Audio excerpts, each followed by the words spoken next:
히브리서 1장. 하나님이 말씀하심.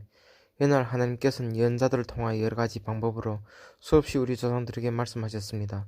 그러나 이 마지막 때에는 아들을 통해 우리에게 말씀해 주셨습니다.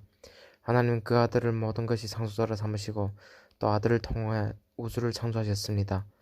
그 아들은 하나님의 영광의 광채시며 하나님의 본성을 그대로 나타내신 분입니다. 그분은 능력 있는 말씀으로 만물을 보존하시며 죄를 깨끗게 하시고 하늘에 계시는 위대하신 하나님 오른편에 앉으셨습니다. 그래서 천사들보다 더 뛰어난 이름을 받으시고 그들과는 비교할 수 없을 만큼 위대한 분이 되셨습니다.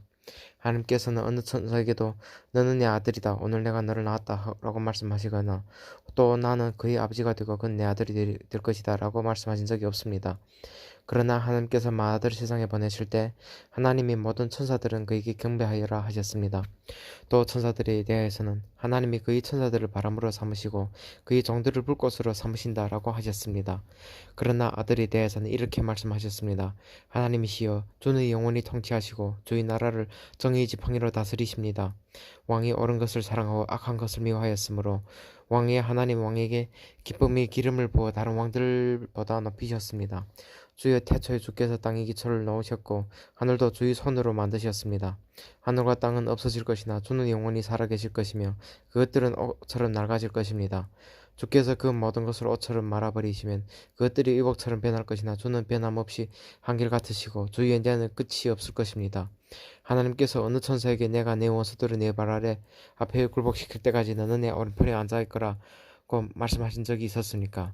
천사들은 모두 섬기는 영들이며 앞으로 구원받을 사람들을 섬기려고 하나님 보내신 일꾼에 불과합니다. 그러므로 우리는 들은 말씀에서 벗어나지 않도록 그것을 마음에 깊이 간직해야 합니다. 천사들을 통해 주신 말씀도 권위가 있어서 그것을 어기거나 순종치 않았을 때 모두 공정한 처벌을 받았는데 하물며 이같이 큰 구원을 우리가 소홀히 한다면 어떻게 형벌을 피할 수 있겠습니까? 이 구원은 맨 처음 주님께서 말씀하셨고 그 말씀을 들은 사람들이 우리에게 증거해 준 것입니다. 그리고 하나님께서도 놀라운 기적과 여러 가지 능력 있는 일들과 또 자신의 뜻을 따라 나누어 주신 성령님이 은혜의 선물로 그들이 증거를 뒷받침해 주셨습니다. 하나님은 우리가 말한 장차올 세상을 천사들이 통치하도록 맡기지 않으셨습니다. 성경에도 이렇게 기록되어 있습니다. 사람이 무엇인데 주께서 그를 생각하시며 사람의 아들이 무엇인데 주께서 그를 돌보십니까? 주께서는 그를 천사보다 조금 못하게 하시고 영광과 존귀의 관을 그에게 씌우셨으며 모든 것을 그의 발 아래 복종하게 하셨습니다. 하나님 모든 것을 그에게 복종시키는 데에 있어서 복종치 않은 것이 하나도 없도록 하셨습니다. 그런데도 우리는 아직 모든 것이 그에게 복종한 것을 보지 못하고 있습니다. 그러나 우리는 천사들보다 조금 낮아지셨다가 죽음을 당하심으로 이제는 영광과 존귀를 받으신 예수님을 보고 있습니다. 그분은 하나님의 은혜로 모든 사람을 위해 죽음을 맛보려고 하셨습니다. 만물을 창조하시고 보존하시는 하나님 많은 사람을 영광으로 인도하시려고 구원의 창시자이신 예수님을 고난을 통해 완전하게 하신 것은 너무나 당연한 일이었습니다. 그것은 거룩하게 하신 분과 거룩하게 된 사람들이 모두 한 하나님께서 나왔기 때문입니다. 그래서 예수님은 그들을 형제라고 부르는 것을 조금도 부끄러워하시지 않고 하나님께 내가 내 형제들에게 주의 이름을 선포하고 군중 앞에 서서 주를 찬양하겠습니다 하셨고 또 주님께서 내가 그분을 신뢰하겠다 하셨으며 또 나와 및 하나님이 나에게 주신 자녀들을 보라 하셨습니다. 자녀들은 살과 피를 가졌기 때문에 예수님도 그들과 마찬가지로 인간성을 지니셨습니다. 이것은 자신이 죽음을 통해 죽음의 권세를 잡은 마귀를 멸망시키고 일생 동안 죽음의 공포에서 종살이하는 모든 사람들을 해방시키시기 위한 것입니다. 주님은 천사들을 도우려고 오신 것이 아니라 아브라함의 후손들을 도우려고 오셨습니다. 그러므로 주님은 모든 점에서 자기 형제들과 같이 되셔야 했습니다. 이것은 하나님을 섬긴 일에 자비롭고 충성스러운 대제사장이 되어 백성들이 죄를 용서받도록 하기 위한 것입니다. 주님은 몸소 시험을 받아 고난을 당하셨기 때문에 시험 당하는 사람들을 넉넉히 도우실 수 있습니다. 그러므로 함께 하늘이 부르심을 받은 거룩한 형제 여러분, 우리가 고백하는 신앙의 사도이시며 대제사장이신 예수님을 깊이 생각하십시오. 모세가 하나님의 집에서 충성했던 것과 같이 예수님도 자기를 보내신 하나님께 충성하셨습니다. 집을 세운 사람이 그 집보다 더 존귀한 것처럼 예수님은 모세보다 더 큰 영광을 받으시만 합니다.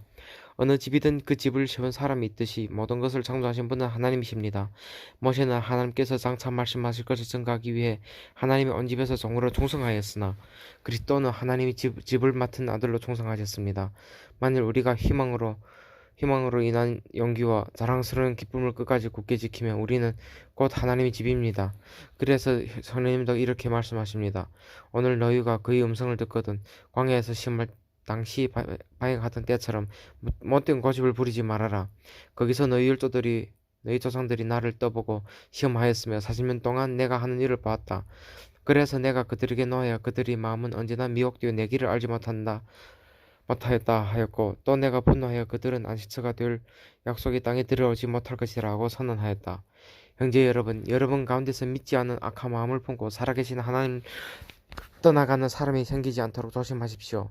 여러분은 오늘이라는 시간이 있을 동안에 매일 서로 고민하여 아무도 죄의 유혹으로 못된 고집을 부리지 않게 하십시오. 우리가 처음에 가졌던 확신을 끝까지 지키면 모든 것을 그리스도와 함께 누리게 될 것입니다. 성경에서는 오늘 너희가 그의 음성을 듣거든 바익하던 때처럼 못된 고집을 부리지 말아라고 하셨습니다. 말씀을 듣고도 하나님을 노엽게 한 사람이 누구였습니까? 모세를 따라 이집트에서 나온 모든 사람들이 아니었습니까? 또 하나님께서 40년 동안 누구에게 노하셨습니까? 죄를 짓고 광야에서 쓰러져 죽은 사람들이 아니었습니까? 그리고 하나님께서 안식처가 될 약속의 땅에 들어가지 못할 것이라고 누구에게 엄숙한 선언을 하셨습니까? 이것은 불순종한 사람들에게 하신 말씀이 아니었습니까? 그래서 우리는 그들이 믿지 않았기 때문에 약속의 땅에 들어가지 못한 것을 알 수 있습니다.